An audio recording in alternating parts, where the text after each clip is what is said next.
Hey guys, Misty here from Recovery Resource Council, and today I'm going to talk to you guys about a topic called myths and denials. So what is a myth? Oh, and I hope you guys are being safe and staying healthy and making good choices. But what's a myth? So we're going to talk about drug myths and how some people think that there might be some things about drug use that's true that's really not true. So a myth is an unproven story or an unproven belief. So something that somebody might think, but just because they think that does not mean that it's necessarily true. So people your age might think that it's okay to drive high. I've had plenty of students tell me, oh, Miss Missy, I can drive high. I drive so much better when I'm high.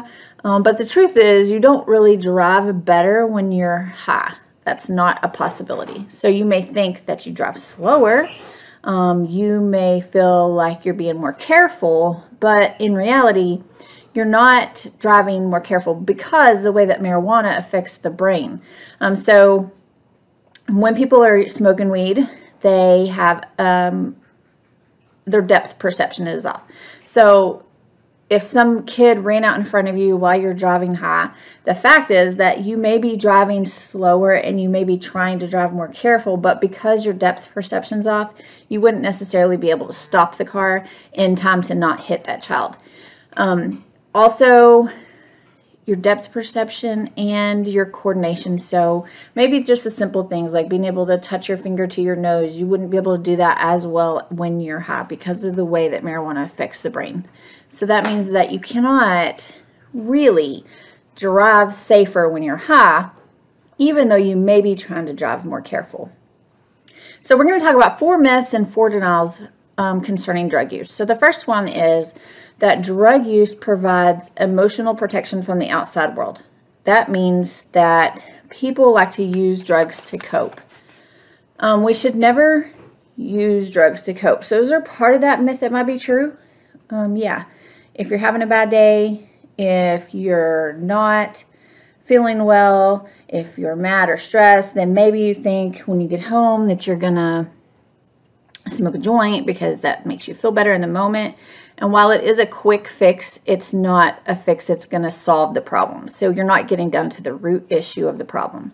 When we say that drug use provides emotional protection from the outside world, it doesn't really. It just masks the pain. So there's a difference in masking the pain and actually dealing with what's causing the pain.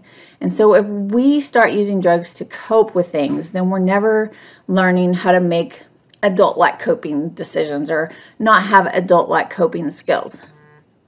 So a lot of times, once someone actually starts using to cope, then they stop growing emotionally.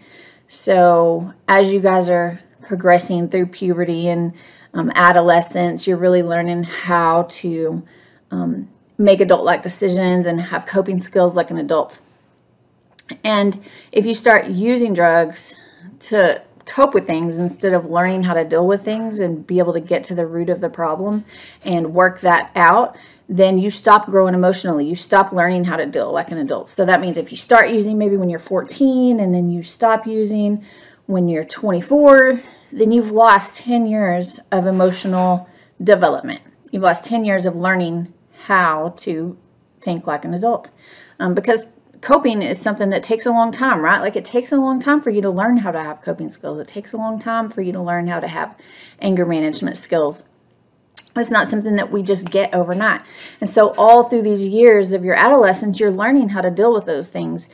And so if you're using drugs to deal with anything, then it's not really providing you emotional protection. It's just masking the pain. And that's something that we don't want to do. Okay. So drug-induced happiness is usually based on a superficial or a shallow experience. Okay, so that was number 1. Drug use provides emotional protection from the outside world. Misty has talked about myths relating to drug use. What is it like to grow up in a home where there is drug abuse and then to be told the myth that if you grow up in the hood you will always live in the hood? That you are doomed by your environment to continue to do what your parents did? You don't have to believe those myths because you determine your future by the decisions you make today. Let's watch a great example of how your decisions today determine your future. She is the best gymnast, the most dominant female athlete. I feel like I don't think about it too much because so much has happened since then. Simone Biles went from winning the hearts of her adoptive parents to winning gold medals. I feel like each one gets better and better because it's like the 5th and then the 6th. Although she's been through some harrowing experiences, she hasn't let them slow her down.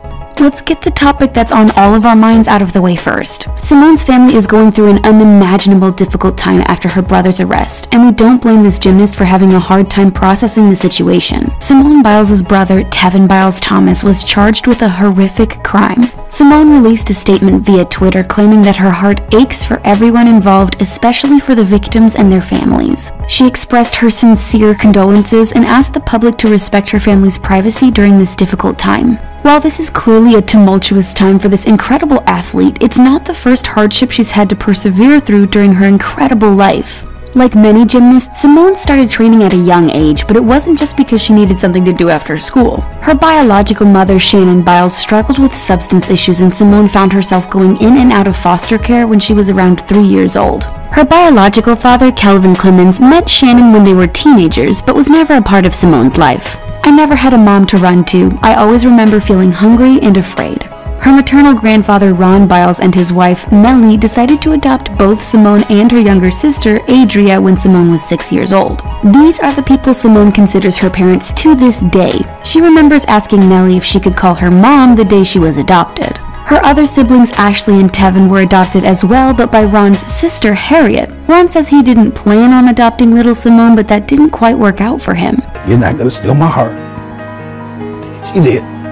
Getting adopted was a major turning point in Simone's life, in the best way possible. Despite the difficulties she faced, Simone grew up thinking her life was totally normal. She even thought everyone got adopted at some point or another. But her biological mother, on the other hand, was struggling. Because Ron didn't want her in and out of Simone's life, he totally cut off contact with her for 6 long years. At first, Shannon was furious with her father for keeping Simone and Adria away from her, but after getting clean, she came to see the wisdom in her father's decision. Although life with her parents quickly became her new normal, she admits to thinking about her birth mother from time to time. The two women exchange phone calls on holidays, but that's pretty much the extent of their relationship at this point. Shannon says she's always cheering on her daughter, but it's from a considerable physical and emotional distance. I'm just proud. Ecstatic. Speechless. Simone is well aware of her mother's past and is mature enough to know that her decisions had nothing to do with her. She doesn't have any lingering questions about why her mother did certain things, but she does wonder what her life might have been like if things were different. To help take Simone's mind off the whole situation with her birth mother, her parents enrolled her in gymnastics, and we all know how that turned out, with tons of gold medals. But while she seemed to be absolutely thriving at the sport, she was also suffering in a way nobody would realize until years later. In 2018, Simone announced via Twitter that she was one of the many victims of former gymnastics physician Larry Nassar. She tweeted a statement with the hashtag #MeToo, announcing that she was a survivor who had been reluctant to share her story because she had spent so long blaming herself for what happened. Feels like he took a part of me that I can't get back. Simone also said having to return to the same training facility in which she encountered Larry Nassar was heartbreaking but necessary if she wanted to continue striving for the 2020 Olympics in Tokyo. You had one job. You literally had one job and you couldn't protect us. And as you've probably figured out by now, nothing stops this determined athlete. Not only did Simone qualify for the event, but she also made history by landing a double dismount from the beam. No big deal for a legend like Simone Biles. But don't just take our word for it. Even Mary Lou Retton, the first American woman to take home an all-around Olympic gold medal, says Simone is the greatest gymnast ever. Considering that's a title Mary Lou used to hold, that's quite the compliment. At the 2016 Summer Olympics in Rio de Janeiro, Simone was part of the famous gold medal-winning Final Five team, and Simone herself is a 4-time world all-around champion. Simone is such an incredible athlete that she makes stuff like this look easy, even though we know it's really anything but. It's so easy to look at Simone Biles and see an amazing woman with no shortage of accomplishments, but Simone had to make some really tough choices along the way to success. When it became clear gymnastics were more than just a hobby for Simone, she found herself facing a difficult situation. Competitions meant tons of traveling and practice, and that meant tons of time away from school. It became way too difficult for Simone to balance traditional school with her burgeoning gymnastics career. This meant Simone was forced to choose between continuing her education at her familiar school or taking the road less traveled. At age 13, Simone began being homeschooled so she could pursue gymnastics in earnest. Not having to remember your locker combination and getting to take part in gymnastics competitions sounds like it's definitely the best of both worlds, but according to Simone, there was a serious drawback. Not only did she miss out on teenage rite of passages like prom, but Simone also missed her friends. She admits the adjustment period was tough, and she was often reduced to tears because she felt so lonely and isolated. Simone knew she would have to tough it out if she wanted to improve at gymnastics and become a champion, and as an adult, she had to make the same call again. Like it wasn't tough enough the first time? This time, Simone was torn between professional gymnastics and the University of California, Los Angeles. She announced her decision to attend UCLA via Twitter, and even signed a national letter of intent with the school. But Simone realized once again that a traditional education just didn't mesh with being a professional athlete. This meant forfeiting her NCAA eligibility to compete for UCLA and going pro. It was a bold move, but don't think Simone was giving up on her education. She just needed a school that would work with her and her crazy schedule, and she found it with the University of the People. Myth number 2 is that it helps establish friendships. So let's talk about a part of that that could be true. Most people don't like to party alone, so a lot of people do have social interaction when they are getting high. And that means you have people that you use with, you have people that you smoke with, you do meet people at parties. It is a social interaction. So the part of that might be true is that you do meet a lot of people when you're using or partying or drinking or whatever, but those people are not going to be like true hardcore friends. I can tell you that if someone gets caught with a bunch of drugs and you guys are all about to be in trouble for it, your friends, I'll say, will rat you out. They will. I know that everybody likes to say they'd never snitch, they'd never snitch, they'd never snitch, but the fact is, if it's their life on the line or yours, those people are not really your friends. They are your acquaintances that you use with. And so people tend to keep relationships and conversations shallow and superficial when they're high. It's not like they're having real friends. When people quit using, a lot of their so-called friends that continue to use won't continue to hang out with them and be their friends because they're not partying anymore. And so a lot of the times once someone decides to get clean, a lot of the friends that they did have are not their friends anymore. So it's not a lifelong real friendship. It's more like a party friend. Also, substance use makes people feel more confident. So when they're feeling more confident, then they're gonna be more open to meeting new people because they're gonna have the confidence that they wouldn't typically have if they were sober to introduce themselves and make conversation. So that's myth number 2. The drug use helps establish friendships. Let's look at another story about a young man who overcame the myths and stereotypes about the environment he grew up in. Let's see how he finally learned from his mistakes and never gave up on himself. This shows you that you have the power to change and improve your life just like he did.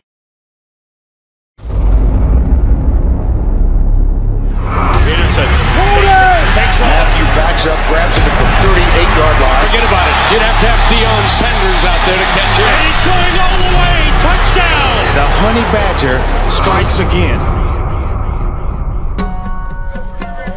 Their story takes place on a football field, and yet it's about so much more. It's definitely deeper than football. You know, we kind of push each other and make each other better, and that's what it's all about. They first met on a recruiting trip at LSU. Patrick Peterson, the star cornerback. Tyrann Mathieu, the star recruit. Introductions were made. Expectations were set. I just told him that I wanted to be just as good as him. And, you know, he looked back at me and said, no, I want you to be better than me. So that's how it all kind of started. What was it about him that was so special to you? I mean, he was genuine. You know, I think everything he said was actually the truth. And he embraced me and I embraced him, which I didn't see him embrace, many other guys on that recruiting trip. And I don't embrace many people either. But Matthew quickly embraced Peterson, the person, the player, even the number, choosing to wear 7 after Peterson was drafted by the Cardinals in 2011. Patrick Peterson wins it for the Cardinals. And the ball is knocked loose. Picked up close. You want me to tell you who it was? No, we know already. Tyrann Mathieu. After his sophomore season, where he was named a Heisman Trophy finalist, Matthew's choices changed everything, on the field and off. LSU has dismissed Tyrann Mathieu from its football program for violating school and team rules. Tyrann Mathieu opened the door when police arrived. The officers said they smelled marijuana in the residence. I'm thinking about how do I explain this to Patrick, you know what I mean? So, because I took on responsibility of wearing number 7, so I had a responsibility to Patrick also. He's always talked about, being the right type of person, and for me to do those things and, disappoint him and, disappoint myself, it was embarrassing. I didn't want to kick him to the curb because of a mistake that he made in college, knowing that he clearly didn't mean it. I know how it can be in Baton Rouge being in that spotlight, so I just wanted to encourage him and uplift him and tell him that it's going to be better days. But Peterson didn't just offer support. He offered his world, moving Matthew to Florida to live with Peterson's parents and to train with his father, a renowned speed coach. When he first came to my house, wanted to try to get his life back on track. So my job was like a father figure. And he told me, like, man, I want to be real fast in this combine. So, because he came running a 4.56, and you see what he ended up running in the combine, 4.43. The Petersons gave him a home, stability, and a second chance. After declaring for the NFL draft in November 2012, Matthew continued to train with Peterson's senior, junior joining Team Tyrann in January, preparing his mentee for the combine, all the while selling his team about Matthew the player and the person. I wanted to put a bug in the GM's ear and Coach Aaron's ear that this guy, he's learned from his mistakes. He can definitely help us in the long run. The Arizona Cardinals select Tyrann Mathieu.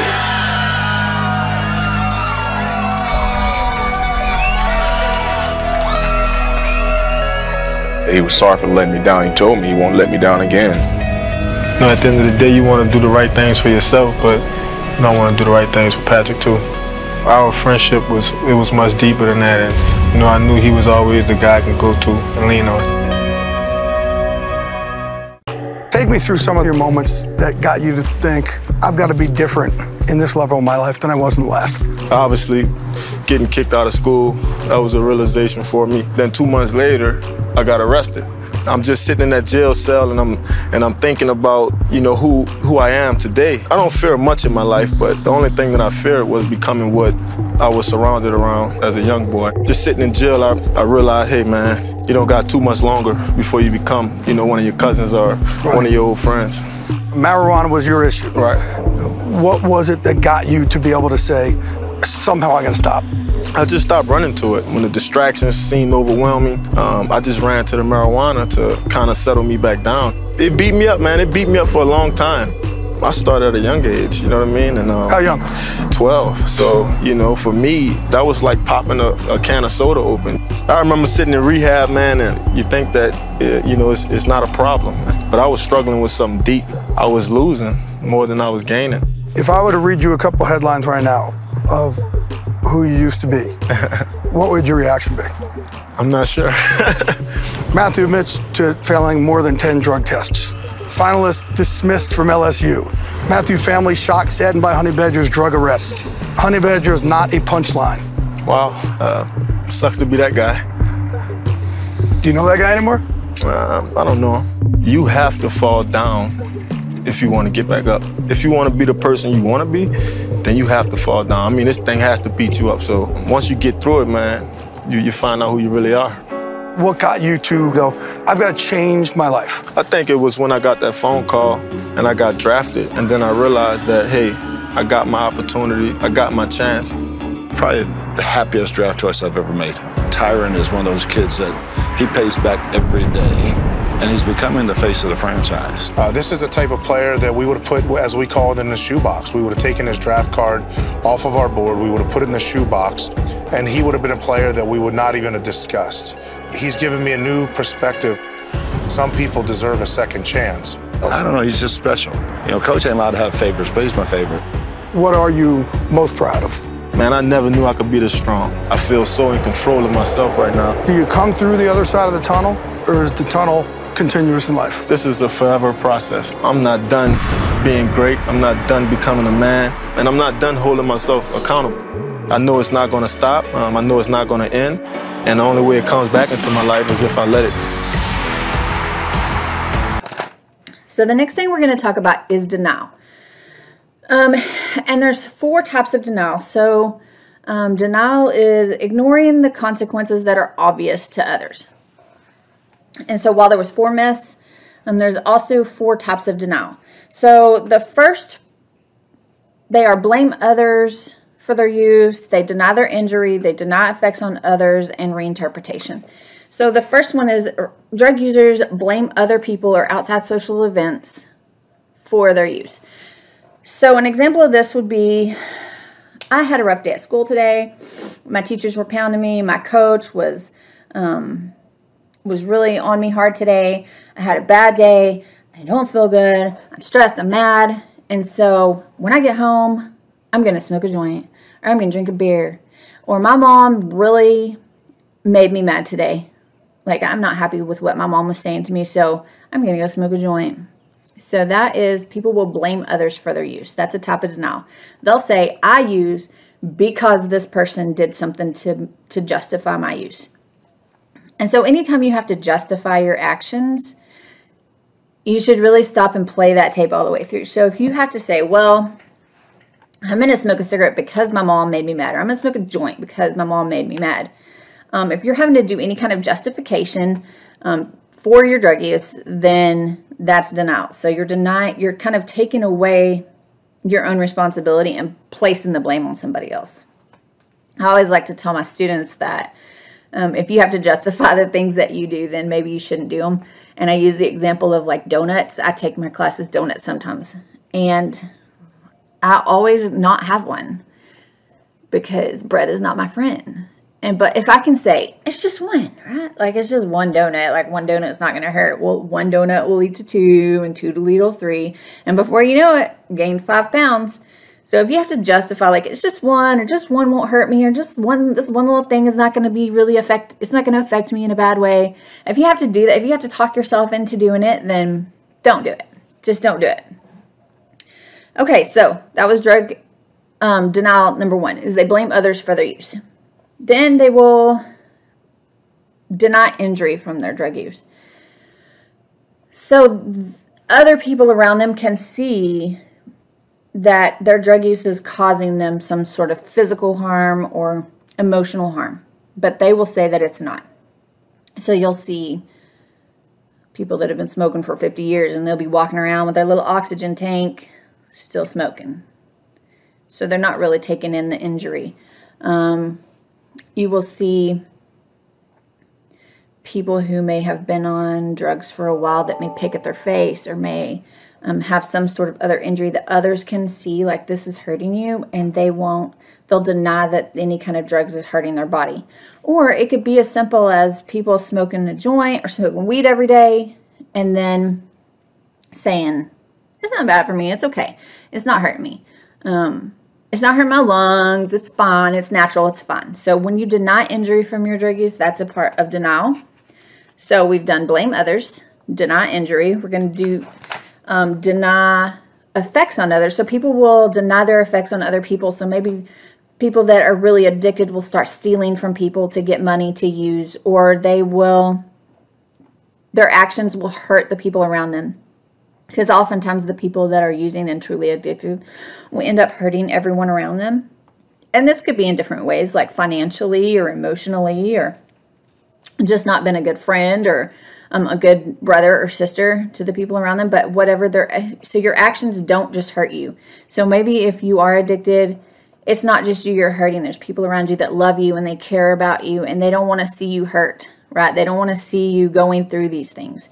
And so when your drug use is affecting the people around you and it's making them feel bad too, a lot of people will deny that. They will say, no, it's not me, it's them. We always like to point the finger at everybody else. And so a lot of times people will point that finger at someone else and say, it's not my drug use that's hurting our relationship, it's their attitude, or they're always blaming, or they're always doing this or that. So when you blame other people and you don't realize the injury that you're doing to the people around you, then that's another type of denial. Like a lot of my students will be in DAEP, and so I'll be like, look, do you think it's hard for your parents to have to bring you to this school? Do you think it hurts your mom that you're here? Do you think that it hurts your dad that they're having to go through this? Or if they have legal issues, it's like, is your drug use affecting the people around you? Or are they having to help you pay for your lawyers? Are they having to help you pay for your tickets? Are they having to take you to your alcohol classes? Are they having to take you to your other classes that you're having to do because of something that you've done because of your drug use? So it does affect everyone around you, not just you. There are people that love you, that care about you, and it hurts them to see you going through some sort of addiction. And the last one is reinterpretation. So reinterpretation is when you change the story, a negative story, and make it seem like it was not so bad. So an example would be, let's just say this last weekend, you went out with your friends. Hopefully you're not doing that because you're supposed to be social distancing. But if you are, you went out with your friends, you got arrested for drinking and driving. Let's just say you had a joint on you. It was so scary. You had to spend all Saturday night in jail. Like nothing about it was good. Your car got impounded. Like it was awful. The whole experience was awful. But you go to school Monday morning and you're like, dude, let me tell you this story. Let me tell you what happened to me this weekend. And you make it sound like a funny story. Like the whole thing was just so funny. That is reinterpretation. When something bad happens to you and it was really not a good experience, there was nothing about it that was fun. But when you get around your friends, you're like, it really wasn't that bad. It was funny. Let me tell you the story. That's reinterpretation. So making the negative consequences of something seem not so bad. And so that's another type of denial. So just to go through this really quick, a myth is a false belief that justifies an action. Denial is filtering out the negative consequences of a behavior, even though they're obvious to other people. So everybody else can be like, oh, dude, that wasn't cool. You got arrested? And you, yeah, no. Denial and myths. Those are the things we went over. There's 4 of each. So, myth number 1. Drug use provides emotional protection from the outside world. That is not true. Number 2. Drug use helps establish friendships. That is not true. Number 3. Drug use, people get used to a drug. That's not true. And number 4, it helps show independence. Also not true. And so the denials were they blame other people for their drug use. They deny their injury, their physical injury on themselves. They deny injury to others, and reinterpretation. So those are the things that we went over today. I hope you guys are not doing that. If you are, I hope that this lesson sort of opened your eyes and let you realize like, hey, oh, maybe I do that. Do I do that? So just think about it. Like ponder it. See if it's something that you do. And if it is, think about changing your behavior. Later in the lessons, then we'll talk about decision making and making a commitment to harm reduction or to not using it at all. So hopefully you watch this, you enjoyed this video. Hopefully you're staying safe. I love you guys. And hopefully I'll see you at the beginning of the year next year.